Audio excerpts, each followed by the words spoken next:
గ్రంథంలో చూడండి దయచేసి, వినే వాళ్ళకి రీసౌండ్ వస్తుంది. ఇర్మియా గ్రంథము, ద బుక్ ఆఫ్ జెరమియా,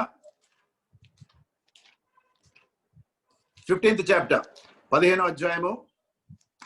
మనము దీని మీద ధ్యానాంశం చేస్తూ ఉన్నాము. ఇర్మియా 15th చాప్టర్, ఫస్ట్ వర్డ్స్. అప్పుడు యెహోవా నాకు ఇలాగు సెలవిచ్చాను, మోషేయు సమూయేలును నా ఎదుట నిలబడినను ఈ ప్రజలను అంగీకరించుటకు నాకు మనస్సుండదు. నా సన్నిధి నుండకుండా వారిని వెళ్ళగొట్టుము.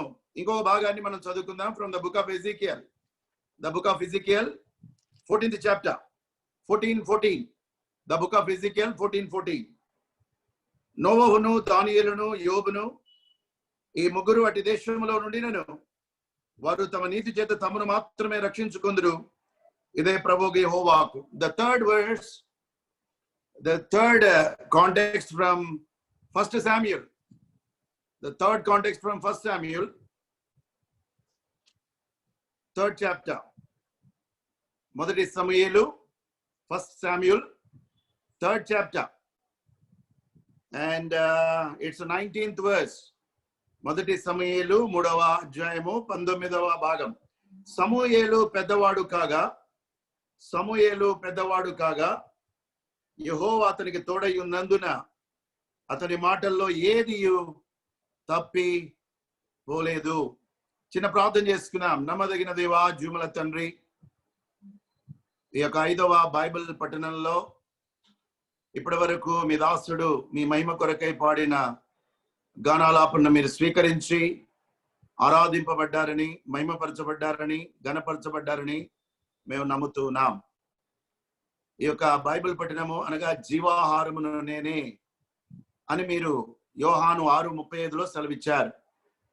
మనుష్యుడు రొట్టె వలన మాత్రం కాదు, దేవుని నోట నుండి వచ్చు ప్రతి మాట వలన జీవించును అనేటువంటి మాటను బట్టి మేము జీవాహారమును, నిత్యత్వము నడిపించేటువంటి ఆహారమును భుజించడానికి మీ సన్నిధికి వచ్చాం. కనుక దేవా, మీ కృపను కోరుకుంటూ ఉన్నాం. ఎవరెవరైతే ఆన్లైన్లో మరి జాయిన్ అయి ఉన్నారో వారి ఎక్విప్మెంట్, వారి ఆపరేటర్స్, ఇంటర్నెట్స్ అవన్నీ కూడా చక్కగా పనిచేయడానికి, వాడి video and audio, even recording also చాలా చక్కగా పనిచేయడానికి మీ యొక్క కృపను కోరుకుంటూ ఉన్నాం. ఈ రీతిగా ఆయా ప్రదేశాల్లో ఉన్న వారము ఏక సంఘమని రుజువుపరుస్తూ ఉన్నాం. We are the parts of the body of Jesus Christ, that is nothing but the church. ఇది ఒక అమోఘమైన పెండ్లి కుమార్తె సంఘము, వధువు సంఘం. మీ జీవాహారాన్ని మా అందరికీ పంచిపెట్టుమని, మధ్యలో ఎటువంటి డిస్టర్బెన్సెస్ కూడా రాకుండా, ఎటువంటి బ్లర్రింగ్స్ రాకుండా మీరే కృప చూపించమని యేసు మహిమగల నామంలో ప్రార్థిస్తున్నాము తండ్రి. Amen, amen. Thank you very much brothers, elderly brothers and sisters, and younger than me, older than me, and all Beraka House of Worship. May God bless you all. మీరు చూపిన ప్రేమ, అభిమానములు, మరి యొక్క బైబిల్ పఠనంలో దేవుడు మిమ్మల్ని ప్రేరేపించి మరి నా ద్వారా కొన్ని మాటలు పలికించాలని దేవుని ఉద్దేశంలో మీరందరూ ఏకీభవించి, ముఖ్యంగా పెద్దలు, సంఘ పెద్దలు, యవనస్తులు, మరి ఈ సమయాన్ని నాకు ఇచ్చినందుకు మరి మీకు మొదటిగా నేను వందనస్తులై ఉన్నాను. రెండవది, దేవునికి మహిమ కలుగునట్లుగా మనకు జీవాహారము పరిశుద్ధాత్మదేవుడు పంచిపెట్టును గాక. ఎవరైతే బెరాకా హాల్లో ఉన్నవారు కూడా వారిని కూడా దేవుడు దీవించి ఆస్వాదించును. ఎవరైతే ఎక్విప్మెంట్ మెయింటైన్ చేస్తున్నారో వారిని కూడా దేవుడు బహుగా దీవించి ఆస్వాదించును గాక. ఈ సమయంలో మనం సబ్జెక్ట్ లోనికి వెళితే, మోషే గురించిన ధ్యానాంశాలు మనం చేసాం. సమూయేలు గురించినటువంటి ధ్యానాంశాన్ని కూడా మనం గడిచిన వారం మొదలు పెట్టాం.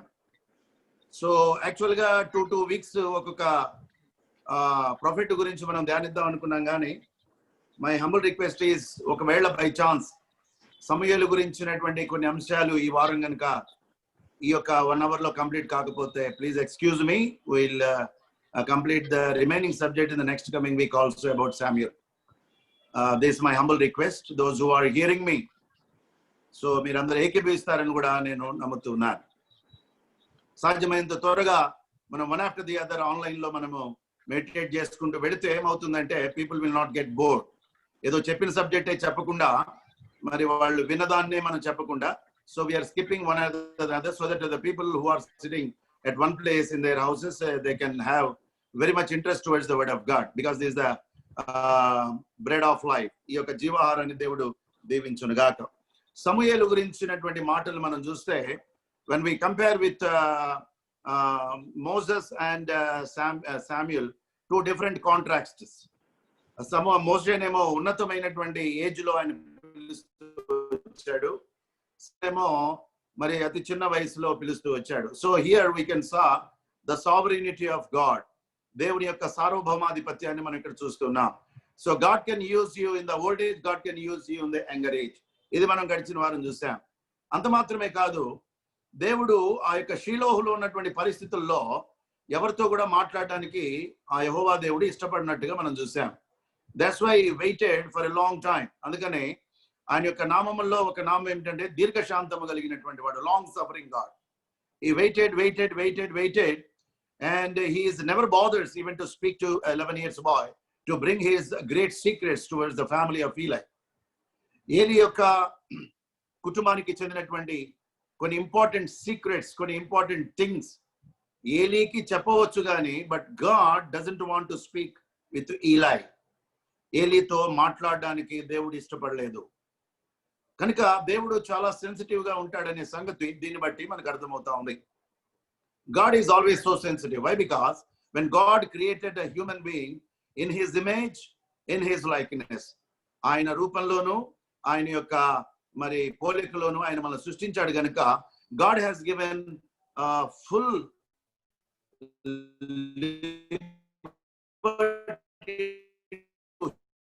human being. మరి కొన్నిసార్లు మానవుడు తప్పు చేసినప్పుడు దేవుడు మరి ఆయనతో మాట్లాడడానికి ఇష్టపడడు. This is the nature of God. Immediate గా పనిష్ చేయడం అనేటువంటిది కాదు, కానీ ఈ do not want to speak few things with the few people. అందుకని మనం జాగ్రత్తగా మనం పరీక్షించుకున్నప్పుడు దేవునితో ఎల్లప్పుడు కూడా మనము కాంటాక్ట్ లో ఉన్నామా లేదా అనేటువంటిది we have to examine our cells. So ఇది కూడా మనం చూసాం. సో చెవులు గింగురు అనేటువంటి ఒక వార్త, ఒక ఫైల్ ని, ఒక జరగబోయే అంశాలను దేవుడు చిన్న బాలునికి ఇవ్వడం అనేటువంటిది ఇట్స్ అన్ బిబ్లికల్ మిరకల్. బైబిల్లో ఉన్నటువంటి అద్భుతాలు అంటే అనగానే మనం ఏం చేస్తాము, ఎర్ర సముద్రం పాయలవడం, లేకపోతే ఆకాశం నుండి మన్నా కురవడము, లేదా బండ నుండి నీటి రావడము, గుడ్డివానికి కళ్ళు తెరవబడటం, ఎక్సెట్రా ఎక్సెట్రా ఎక్సెట్రా. కానీ ఒక అద్భుతమైనటువంటి వండర్ఫుల్ థింగ్ ఏంటి అని అంటే, 11 సంవత్సరాలు ఏ యొక్క యెహోవాను కూడా ఎరగనటువంటి సమయంలో, ఏ వయసులో ఉన్నటువంటి వ్యక్తితో, ఆ చిన్న బాలునితో దేవుడు ఒక ఉన్నతమైనటువంటి యాజకుని కుటుంబములో ఆయన నెరవేర్చబోయేటువంటి సంగతిని చిన్న బాలునికి చెప్పడము అనేటువంటిది దేవుడు తీసుకున్నటువంటి నిర్ణయం. అంటే అది ఒక అద్భుతమైనటువంటిది. ఇంకొక విషయం ఏమిటి అని అంటే, మొదటి సమూయేలు గ్రంథంలో మనం చదివితే ఏలీ సమూయేలుని అడుగుతాడు, యెహోవా నీకేం చెప్పాడో అది కంప్లీట్ గా నాకు చెప్పు అన్నప్పుడు, ఆ 11 సంవత్సరాల బాలుడు ఎంత తెలివిగా ఉన్నాడు అని అంటే,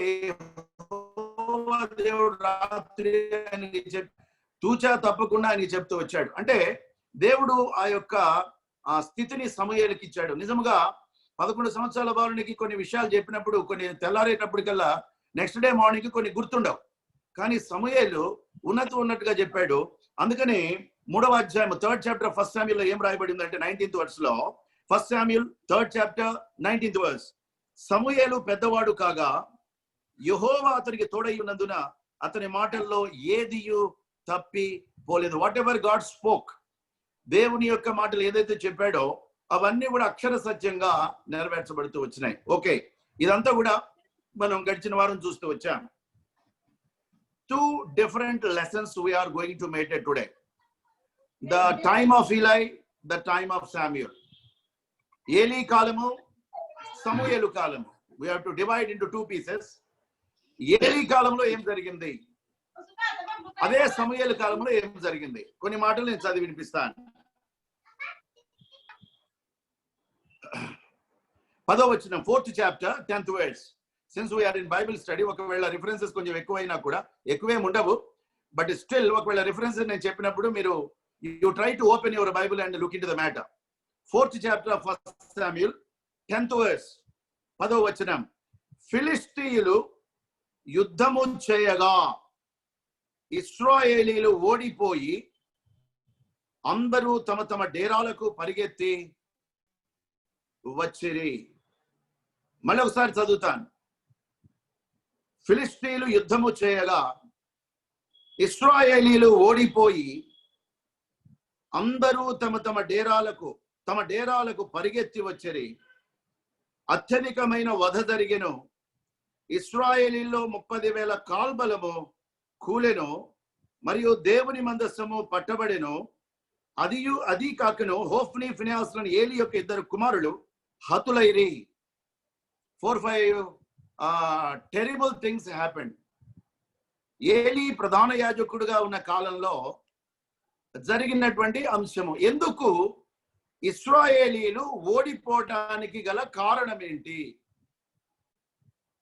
అంటే ఇశ్రాయేల్ యొక్క తప్పును బట్టి కాదు, కానీ ఇక్కడ ఫిలిస్తీన్లకు ఉన్నటువంటి దేవుని భయము.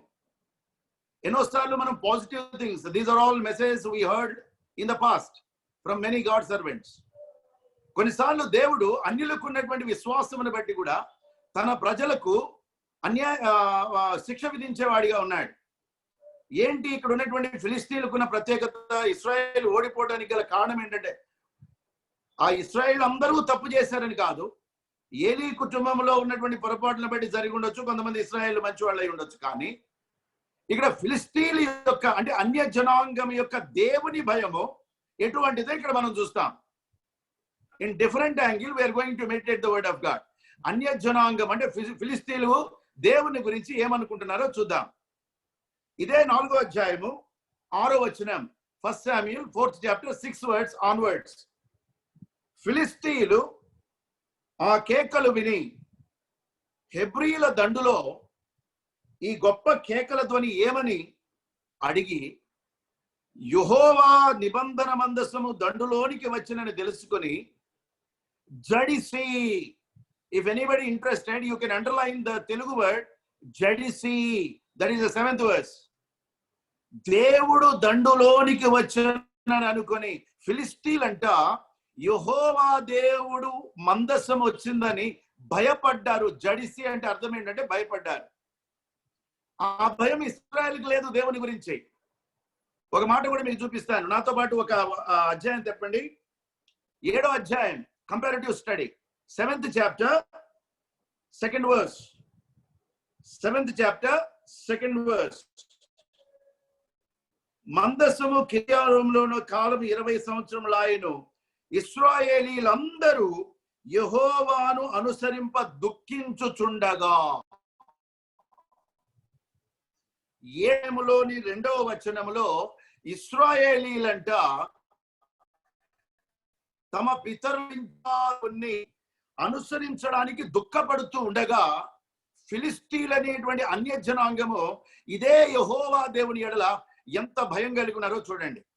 Is it not an interesting thing? అన్య జనాంగమేమో ఇశ్రాయేల్ దేవునికి భయపడుతుంటే ఇశ్రాయేల్ జనాంగమేమో వారి సొంత దేవునికి అనుసరించడానికి కష్టంగా ఉందంట. So God uses everybody. అందుకని దేవుడు పక్షపాతి కాడు. నీ జీవితంలో నీకు తెలుసో తెలియకునో దేవుని యొక్క నీతిని కనుక మనం నిర్వహిస్తే God will exalt you like anything. ఇక్కడ మనం చూస్తే నేను చదివాను, ఒకటే మాట చదివాను. 4వ అధ్యాయం 1 సమూయేలు గ్రంథము 7వ వచనము, 1 Samuel 4th chapter 7th verse. జడిసి దేవుడు దండులోనికి వచ్చనని అనుకుని అయ్యో మనకు శ్రమ. చూడండి ఆ భయం చూడండి.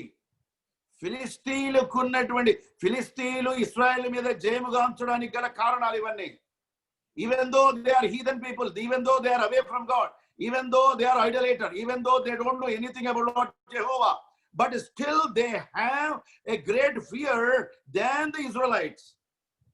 ఇంతకు మునుపు వారిలాగు సంభ్రమింపలేదు. అయ్యయ్యో మహాశూరుడగు ఈ దేవుని చేతిలో నుండి మనలను ఎవరు విడిపింపగలరు? 3 అంశాలు చదివాను. జడిసి వీరంట యెహోవా దేవునికి భయపడుతున్నట్ట ఫిలిస్తీన్లు. మనకు శ్రమ అంటున్నారు.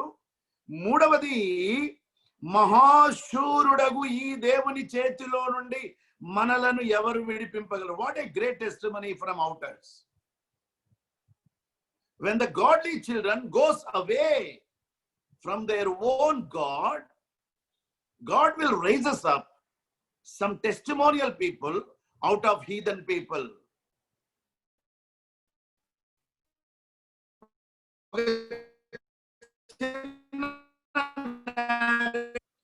అందరూ కూడా యేసు సిలువలో ఉన్నప్పుడు వాళ్ళు చాలా మంది, maximum percentage, not all, maximum percentage 70, 80, 90% వీరిని సిలువేమో అంటూ వచ్చారు. ఆ సిలువలో ఉన్న ఒక దొంగ ఒక మాట అన్నాడు, సిలువలో ఉన్న ఒక దొంగ, మనకైతే ఇది న్యాయమే, ఈయన ఎట్టి పాపము లేకపోతే ఎట్టి దోషము ఈయనలో లేదన్నాడు. అన్యుడు దొంగ అంటే యేసుక్రీస్తు అని వెంబడించని వాడు. జస్ట్ ఆ సిలువలో ఉన్న సమయంలో ఆ 3 to 6 hours లో, లేకపోతే ఆ 3 to 6 hours లో జరిగిన పరిణామాలను చూసి God used a heathen person, a thief. కనుక ఎన్నోసార్లు మనకు బైబిల్ తెలిసింది కనుక మనకు మాత్రమే దేవుని కృప ఉంటుంది అనుకోవడానికి లేదు. No doubt the grace of God is upon us. If you are following God with your heart full, God will use you. But sometimes ఒకవేళ నేనే తప్పిపోతాను అనుకోండి, నాకున్న పరిస్థితులను బట్టి, God will use some other man who is not known everything about God. ఇక్కడ అదే జరిగింది. ఎన్ని విషయాలు రాస్తారో చూడండి ఫిలిస్తీన్ల గురించి. జడిసి మనకు శ్రమ, మహాశూరుడగు దేవుని చేతిలో నుండి. ఇంకొక మాట కూడా చదువుతున్నాను, ఇదే 8వ వచనం. అరణ్యమందు అనేకమైన తెగుళ్ల చేత ఐగుప్తీయులను హతము చేసిన దేవుడు. దీన్ని బట్టి మనకేం అర్థమవుతుంది? 8వ వచనంలోని ఆఖరి మాట, they knows the history of Israel. ఇశ్రాయేలీలు వాళ్ళకన్నా ఇప్పుడు జరిగిన ఈ కాంటెక్స్ట్ కు ముందు ఎన్నో సంవత్సరాల క్రితము ఆ యొక్క అరణ్యములో జర్నీ చేసినటువంటి హిస్టరీ ఇప్పుడున్నటువంటి ఫిలిస్తీయ జనరేషన్ కి తెలిసింది. వీళ్ళ తల్లిదండ్రుల కాలంలో వాళ్ళు అరణ్య ప్రయాణం చేశారు. ఈ యొక్క కాంటెక్స్ట్ లో యుద్ధశీరులుగా ఉన్నటువంటి ఫిలిస్తీన్లు, ప్లీజ్ ట్రై టు అండర్స్టాండ్ మీ, ఈ యొక్క వీళ్ళ యొక్క తాతల ముత్తాతలు ఇశ్రాయేలు జనాంగం అరణ్యములో ప్రయాణము చేసేటప్పుడు ఉండుంటారు. వాళ్ళందరూ కూడా వెళ్ళిపోయారు. అటు ఇశ్రాయేల్ వెళ్ళిపోయారు, వీళ్ళ తాతల తండ్రులు వెళ్ళిపోయారు. వీళ్ళు ఏదో 4th or 5th జనరేషన్ వచ్చేటప్పటికల్లా వీళ్ళు యెహోవాను గురించి ఏం సాక్ష్యం ఇస్తున్నారంటే, అరణ్యమందు అనేకమైన తెగుళ్ల చేత, అరణ్యమందు అనేకమైన తెగుళ్ల చేత ఐగుప్తీయులను హతము చేసిన దేవుడు ఈయనే కదా. What a great! It means they knows the power of lord Jehovah. బహుశా అందుకేనేమో ఈ యొక్క 10వ వచనంలో ఫిలిస్తీన్లు యుద్ధం చేశారు ఇశ్రాయేల్ మీద, ఇశ్రాయేలీలు ఓడిపోయారు. This is happened at the time of ఈలై. వాళ్ళకి యాజకుడు లేక కాదు, లేకపోతే వాళ్ళకు యుద్ధం చేయడం చేతగా కాదు. Because there are some people. ఇది ఎందుకు ఇక్కడ రాయబడ్డది అని అంటే, ఇది ఆ కాలంలో సంభవించి ఈ కాలమందున్న మనకు బుద్ధి కలగడానికి. కొన్నిసార్లు మనకు అనుమానం వస్తుంది. నాకు నేనే అనుకుంటాను కొన్నిసార్లు వాక్యం చదువుతుంటే, ఈ దినాల్లో మాకున్నటువంటి కుటుంబ ప్రార్థనలో, నాకు నా మిసెస్ కున్న కుటుంబ ప్రార్థనలో మార్నింగ్ టైంలో మాకున్నటువంటి దినపాఠం ఏంటంటే ఫ్రమ్ ద జెరమియా లేకపోతే లామెంటేషన్స్ లోనికి వచ్చాం. దాంట్లో కొన్ని సబ్జెక్ట్స్ చదువుతూ ఉంటే వీటితో ఇప్పుడు మనకి దాని గురించి లాస్ట్ చాప్టర్స్కి వచ్చేటప్పుడు జెరమియాలో బబులోనును గూర్చినటువంటి దేవుని యొక్క తీర్పు అని 4-5 చాప్టర్స్ ఉంటాయి. బబులోనుకు జరిగేటువంటి తీర్పు గురించి నాకేంటి అని నేను కొన్నిసార్లు అనుకున్నా. అందుకని కొరింథీయులకు రాసిన పత్రికలో ఒక మాట ఉంది, ఇవి వాళ్లకు సంభవించి అంత్యదినములో ఉన్న మనకు బుద్ధి కలగడానికి. కనుక కొన్నిసార్లు మనం మెడిటేట్ చేసేటువంటిది మనకు సంబంధం లేనటువంటి హిస్టరీ అయినా మనం నేర్చుకోవలసినటువంటి ఒక చిన్న లాజిక్ కానీ, ఒక చిన్న లెసన్ కానీ, లేకపోతే మీడియం లెసన్ కానీ, పెద్ద లెసన్ కానీ దాంట్లో ఉన్నది. Because it is written by the power of the Holy Spirit. కనుక ఇక్కడ ఇశ్రాయేలీలు ఓడిపోవడానికి వాళ్ళ బుద్ధిహీనత నంబర్ 1 అయినా, అన్య జనాంగానికి ఉన్నటువంటి యెహోవా దేవుని మీద ఉన్న భయాన్ని దేవుడు మనకు నేర్పిస్తా ఉన్నాడు. కనుక యేసుక్రీస్తు వారిని వెంబడించేటువంటి మనము మన యొక్క భయము, భక్తి, దేవుని యొక్క కార్యముల్లో మన యొక్క నీతి ఏంటో మనం ఇక్కడ మరి జ్ఞాపకం చేసుకున్న బద్ధులమై ఉంటున్నాము. That is very important. ఇప్పుడు వద్దాము, what about the Samuel? 4th chapter లోనేమో the history what happened at the time of Eli the priest. Now 7th chapter of 1 Samuel, 7వ అధ్యాయం, మొదటి సమూయేలు గ్రంథం, 7వ అధ్యాయం 2వ వచనము నుండి. మందస్సము కిర్యత్యారీములో నుండిన కాలము 20 సంవత్సరములాయను. ఇశ్రాయేలీలందరూ యెహోవాను అనుసరింప దుఃఖించుచుండగా. ఇశ్రాయేలీలందరంట, నాట్ ఫ్యూ పీపుల్, ఇశ్రాయేలీలందరూ యెహోవాను అనుసరింప దుఃఖించుచుండగా. What the role Samuel has taken? This is the difference between Eli and the Samuel. Eli and the Samuel. అప్పుడు ఇశ్రాయేలీల్లో ఉన్నటువంటి సమూయేలు, ఇశ్రాయేలీలందరూ యెహోవాను అనుసరింప దుఃఖించుచుండగా. కానీ ఒకడు మాత్రం వేరుగా ఉన్నాడు. ఈ మాట ధ్యానిస్తూనే మనకు నోవాహు గుర్తొస్తాడు. దేవుడు ఏమంటాడంటే, నేను చూస్తూ వచ్చినప్పుడు నీ ఒక్కడవే నిందారైతుడుగా కనిపించావు అంటాడు. నోవాహు గురించి ఆయనకి అసైన్మెంట్ ఇవ్వక ముందు ఓడం చేయడానికి, నేనంతా చూసినప్పుడు నీ ఒక్కడవే నీతిమంతుడిగా కనపడ్డావు.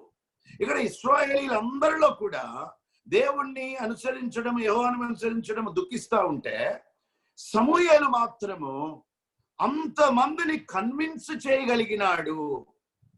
That is the power of a God servant, and that should be a power. అందరి థాట్స్ ఒక రకంగా ఉన్నాయి. ఫర్ ఎగ్జాంపుల్, 1,00,000 మంది థాట్స్ ఒక దగ్గర ఉన్నాయి, ఒకటే ఒక్క మనిషి ఉన్నాడు. Is it possible to convince 1,00,000 people? That is the speciality must have a God servant. దేవుడు ఒక్కడే మరి ప్రపంచాన్ని ఎట్ట పరిపాలిస్తా ఉన్నాడు? That is God. అంటే కొన్ని కోట్ల మంది ఉన్నా కొంతమందిని కన్విన్స్ చేసేటువంటి కెపాసిటీ దేవునికి ఉంటుంది. ఆ శక్తిని నమ్మకమైనటువంటి తన భక్తులకు ఇస్తాడు. ఆ భక్తుల్లో ఒకడేవాడంటే సమూయేలు. సమూయేలు ఏమంటున్నాడంటే, సరే మీ దారిని మీరు వెళ్ళండి, మీరు ఎటుగుడి దుఃఖిస్తా ఉన్నారు కదా, మీకు ఇష్టం వచ్చినటువంటి ఆ యొక్క అన్య దేవతలు, అస్తరోతు దేవతలను మీరు ఇచ్చేసేసుకోండి, నేను నా దారిని పోతానని అనుకోలే. చూడండి, ద స్పెషాలిటీ దీంట్లో సమూయేలు యొక్క ఓర్పు కనబడతా ఉంది, ద పేషెన్స్. అందరూ ఇశ్రాయేలీలు యెహోవాను అనుసరింప దుఃఖించుచుండగా, సమూయేలు మాత్రము he is in the way of God to convince. యేసుక్రీస్తు వారు పరిచయం చేసినప్పుడు 12 మంది శిష్యులు ఉన్నారు. 12 disciples are there. అందరికి ఏదో ఒక బలహీనత, but still he continued to speak. Jesus knows each and every disciple weakness, but still he continued his ministry with the weak vessels like Peter, John, and so and so with his ministry without cursing them anything. 12 మందిలో ఎంతో వీక్నెస్లున్నా he never given up the heavenly work. అలాగే సమూయేలు కూడా ఇశ్రాయేలీల్లో ఇంత పెద్ద బలహీనత ఉన్నా వాళ్ళ మానానికి వాళ్ళని వదిలేయలేదు. ఆ యొక్క డిటర్మినేషన్ ఇక్కడ దేవుడు ఏం చేసి చూశాడు అని అంటే, సమూయేలు ఏం చేస్తాడో చూద్దామని అనుకున్నాడు. God saw what Samuel is going to do, what is his decision. అన్ని పనులు దేవుడే చేయడు. కొన్నిసార్లు పని ఇచ్చినప్పుడు దేవుడు మనకెళ్ళి చూస్తాడు మనం ఏం చేస్తామా అని. దావీదు దగ్గరికి శ్రమ వచ్చింది, దావీదు ఏం చేస్తాడా చూద్దాము అని వెయిట్ చేస్తున్నాడు సిక్లగు అనంలో. యోసేపు దగ్గరికి తన అన్నలు వచ్చారు, అయ్యా అంతే ఏం చేస్తా దేవుడు చూస్తా ఉన్నాడు. కొన్నిసార్లు దేవుడు తన బిడ్డను కూడా పరీక్షించేవాడిగా ఉంటాడు. God sees us. అందుకని దేవుని వాక్యం ఉందంటే, యథార్థవంతులను బలపరచుటకు యెహోవా కనుదృష్టి లోకమందంతటా సంచారము చేయించు ఉన్నది. ఇక్కడ సమూయేలు వాళ్ళ మానానికి వాళ్ళని వదిలేసి వెళ్తాడేమో, లేకపోతే ఏం చేస్తాడని గాడ్ ఈజ్ జస్ట్ వెయిటింగ్. అందుకనే కొన్నిసార్లు దేవునికి మనం ప్రార్థన చేసినప్పుడు జవాబు రాదు. కారణం ఏంటంటే God is hearing but is just seeing at you. God is seeing at you. కొన్నిసార్లు చిన్నపిల్లలు ఏం చేస్తారండి, చిన్న నేరేషన్, పిల్లలు ఏదో పని చేస్తూ ఉంటారు, చాలా దానివల్ల చాలా నష్టం వస్తుంది. కానీ వాళ్ళ తాతయ్య అమ్మమ్మో లేకపోతే వాళ్ళ నాన్న మమ్మీయో అలా చూస్తూ ఉంటారు, ఏం జరుగుద్దో చూద్దామని. కొన్నిసార్లు ఆ కార్యము దానివల్ల నష్టం జరగబోతుందని తెలిసినా, ఆ నష్టం జరిగేటప్పటికల్లా మేము వెళ్ళి వాళ్ళని రక్షిస్తామని వాళ్ళని పక్కకు తీస్తామని తెలిసినా, but we will going on seeing the small children. దేవుడు కూడా కొన్ని అసైన్మెంట్స్ ఇచ్చినప్పుడు, కొన్ని ఫ్రస్ట్రేటింగ్ డెసిషన్స్ అప్పుడు మనము ఏమి స్టెప్ తీసుకుంటామా అనేటువంటిది దేవుడు చూస్తాడు. చిన్న ఎగ్జాంపుల్ చెప్తాను. విగ్రహాన్ని చేసుకొని నాట్యం చేస్తా ఉన్నప్పుడు దేవుడు ఏమన్నాడంటే, నేను వీళ్ళని చంపేస్తాను అన్నాడు. మోషే, వీళ్ళని చంపేస్తాను, నీ యొక్క జనాంగాన్ని నేను పైకి తీసుకొస్తాను అన్నాడు. ఒకవేళ మోషే ఆ సమయంలో చంపే ప్రభు అన్నట్టయితే దేవుడు ఏం చేసేవాడు మనకైతే తెలియదు. కానీ మోషే ఏమన్నాడంటే, ప్రభువా నీకే అవమానం వస్తుంది అని అన్నాడు. నిజంగా ఆ మాట ఎంత చాయిస్ అండి. నీ జనాంగాన్ని పైకి తీసుకొస్తాను అంటే ఎంత స్వార్థం ఉండాలి. God is observing hour internal nature. కొన్నిసార్లు మనకు ఘనత రావడానికి దేవుడు ఆ సమయాలు ఇచ్చినప్పుడు మన తగ్గింపు జీవితాన్ని ఇక్కడ మనం చూస్తాడు. This is the things what we learn in the Bible study. మన తగ్గింపు జీవితము, మన డెసిషను ఎట్లా ఉంది. ఇప్పుడు ఇక్కడ సమూయేలు యొక్క జీవితం ఏం చెప్తుందంటే, ఈ యొక్క యెహోవాను వెంబడించడానికి కష్టపడుతూ బాధపడుతూ ఉన్న వాళ్ళ మీద ఉన్న జాలి మనం ఇక్కడ సమూయేలు జీవితంలో చూస్తాము. అందుకని ఆ యొక్క జాలి ఉన్నది కనుక సమూయేలు ఏదైనా చెప్పగానే ఆయన మాటలో శక్తినిచ్చి ఒక అద్భుతాన్ని చేశాడు. ఆయన ఒక మాట చెప్పగానే ఇశ్రాయేల్ అందరూ కూడా మారిపోయారు. చూడండి 4వ వచనం. ఒక మాట చెప్పగానే మారిపోయారు. కారణం ఏంటి అంటే ఆయనకున్నటువంటి జాలి, దేవుడిచ్చిన అసైన్మెంట్ మీద మక్కువ. 4th words. అంతటా ఇశ్రాయేలు బయలుదేవతలను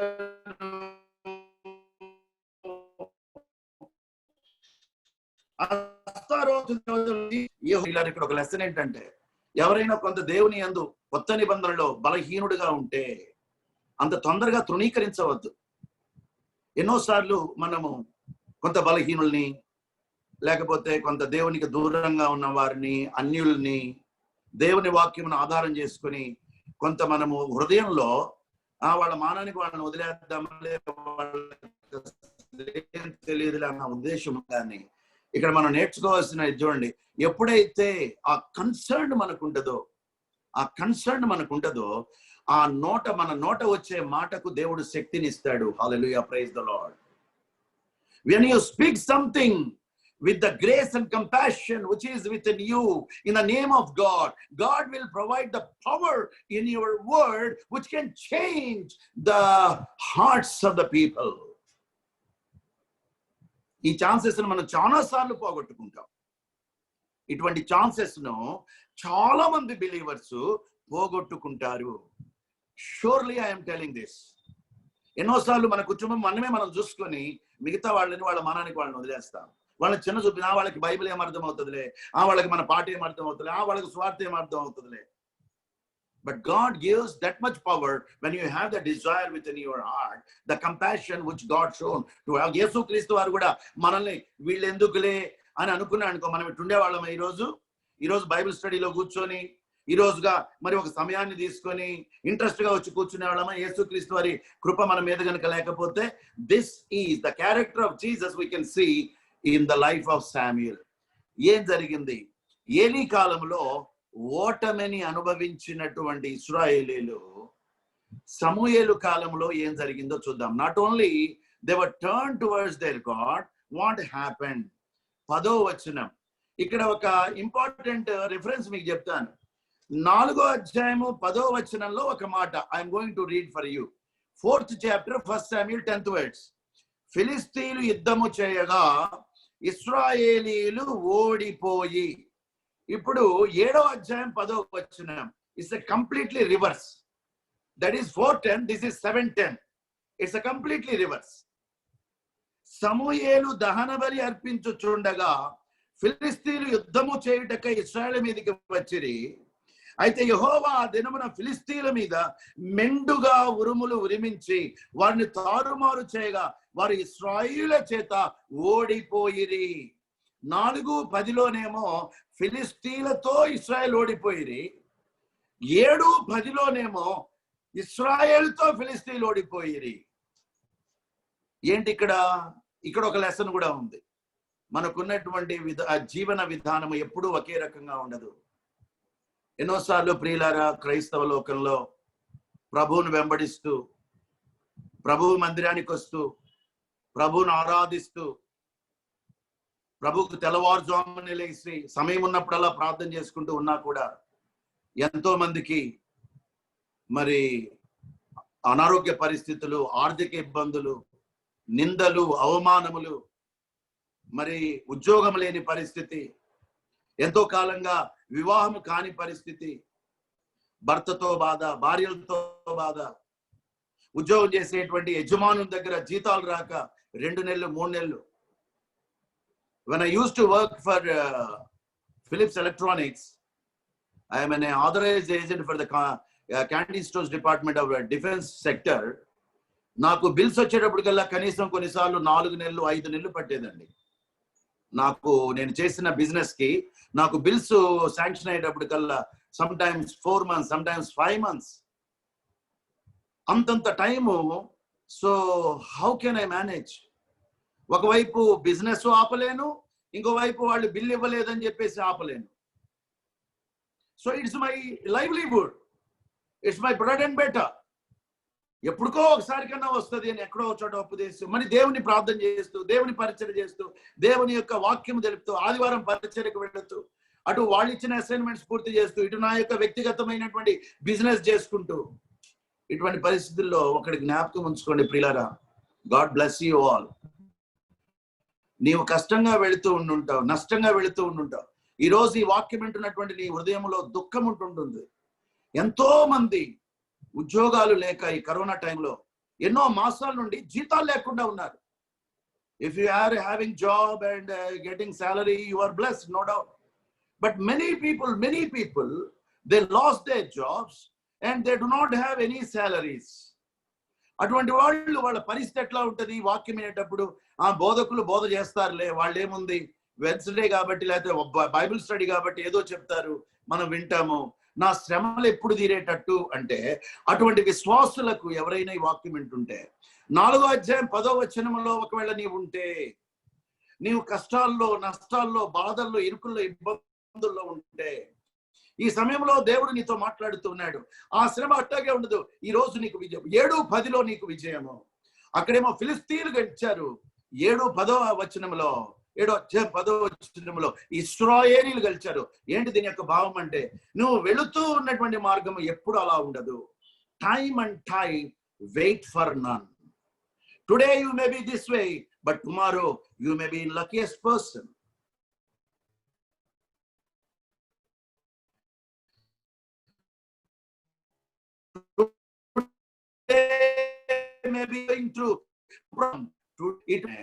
కొన్నిసార్లు నిందలు, బాధలు, అవమానాలు మరి అవి బ్లెస్సింగ్స్ గా మారుతాయి.